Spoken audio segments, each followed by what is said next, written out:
Purchasing complicated ERP software solutions is complicated, and negotiating the best possible deal is difficult. Most companies, frankly, end up paying more than they should for years, but it doesn't have to be that way.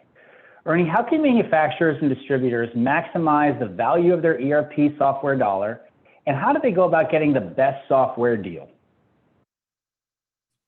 Well, Michael, I'm glad that you asked, and thanks for having me here, and thanks for asking that question.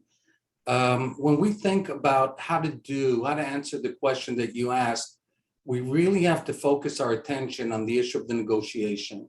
The negotiation activity is one of the most crucial elements of the selection process.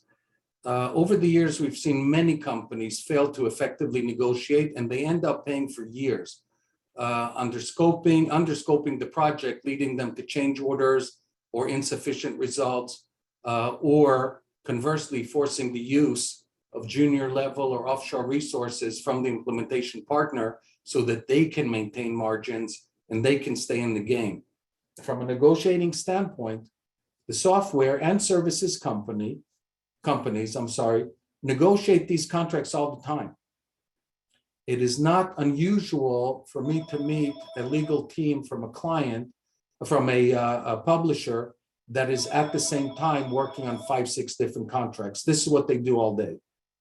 Most of the customers in the world of manufacturing and distribution that we're in do not do this every day, and sometimes they do this once a decade. And therefore, we from Ultra thought it would be a good idea to create a permanent briefing, this being recorded, to help customers that are preparing to do that or starting to do that, align themselves and see what points they need to think about, and also be frank with themselves. How far can they get in preparing themselves, and do they need maybe a different legal team or different advisory to help them through that, as one would imagine.